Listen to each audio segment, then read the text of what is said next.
Royal Challengers Bengaluru ತಂಡದ ಅಭಿಮಾನಿಗಳಿಗೆ ಖುಷಿಯ ಕ್ಷಣ. ಈ ಸೀಸನ್ನಲ್ಲಿ ರಜತ್ ಪಟಿದಾರ್ ನಾಯಕತ್ವದ ಆರ್ಸಿಬಿ ತಂಡ ತನ್ನ ಹಾವಳಿ ಮುಂದುವರಿಸಿದೆ. ವಿಶೇಷವೆಂದರೆ ಈ ಪಂದ್ಯದಲ್ಲಿ ಅವರು ತಮ್ಮ ಪ್ರಬಲ ಆಟದ ಮೂಲಕ ಆತಿಥೇಯ ರಾಜಸ್ಥಾನ ರಾಯಲ್ಸ್ ತಂಡವನ್ನು ಅವರದೇ ತವರಿನಲ್ಲಿ 9 ವಿಕೆಟ್ಗಳಿಂದ ಮಣಿಸಿದರು.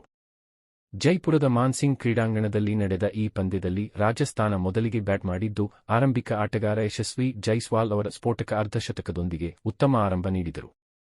ಅವರು ಕೇವಲ 47 ಎಸೆತಗಳಲ್ಲಿ 10 ಬೌಂಡರಿ ಮತ್ತು 2 ಸಿಕ್ಸರ್ಗಳಿಂದ 75 ರನ್ ಗಳಿಸಿದರು. ಆದರೆ ಅವರ ಈ ಅದ್ಭುತ ಆರಂಭವನ್ನು ಉಳಿದ ಬ್ಯಾಟ್ಸ್ಮನ್ಗಳು ಮುಂದುವರಿಸಲು ವಿಫಲರಾದರು. ರಿಯಾನ್ ಪರಾಗ್ ಹಾಗೂ ಧ್ರುವ್ ಜುರೇಲ್ ಕೂಡ ತಮ್ಮ ಶ್ರಮ ನೀಡಿದರೂ ತಂಡವನ್ನು ದೊಡ್ಡ ಮೊತ್ತದತ್ತ ಕೊಂಡೊಯ್ಯಲಾಗಲಿಲ್ಲ. ಆರ್ಸಿಬಿ ಬೌಲರ್ಗಳು ದಿಟ್ಟ ಬೌಲಿಂಗ್ ನಡೆಸಿ ರಾಜಸ್ಥಾನವನ್ನು 173 ರನ್ಗಳಲ್ಲಿಯೇ ನಿಯಂತ್ರಿಸಿದರು.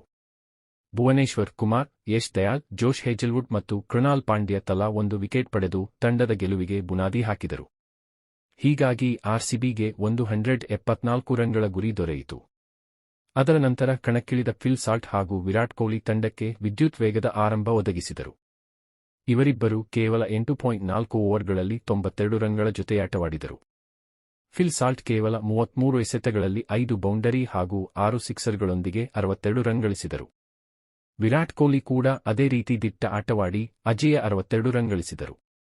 ಸಾಲ್ಟ್ ವಿಕೆಟ್ ಕಳೆದುಕೊಂಡ ಬಳಿಕ ಕಣಕ್ಕಿಳಿದ ದೇವದತ್ ಪಡಿಕ್ಕಲ್ ಇಂಪ್ಯಾಕ್ಟ್ ಪ್ಲೇಯರ್ ಆಗಿ ಭರ್ಜರಿ ಆಟವಾಡಿ 40 ರನ್ ಗಳಿಸಿ ಪಂದ್ಯವನ್ನು ಸುಲಭವಾಗಿ ಮುಕ್ತಾಯಗೊಳಿಸಿದರು. ಇನ್ನೂ 15 ಎಸೆತಗಳು ಬಾಕಿ ಇರುವಾಗಲೇ ಆರ್ಸಿಬಿ ಗೆಲುವು ಸಾಧಿಸಿ ತಮ್ಮ ಶಕ್ತಿ ತೋರಿಸಿದರು. ಈ ಗೆಲುವಿನೊಂದಿಗೆ ಆರ್ಸಿಬಿ ತಂಡ ಅಂಕಪಟ್ಟಿಯಲ್ಲಿ 5ನೇ ಸ್ಥಾನದಿಂದ ನೇರವಾಗಿ 3ನೇ ಸ್ಥಾನಕ್ಕೇರಿದೆ. ಜೊತೆಗೆ ಕಳೆದ 14 ವರ್ಷಗಳಲ್ಲಿ ಹಸಿರು ಜೆರ್ಸಿ ತೊಟ್ಟು ಪಡೆದ 5ನೇ ಜಯವಿದು ಎಂಬುದು ವಿಶೇಷ.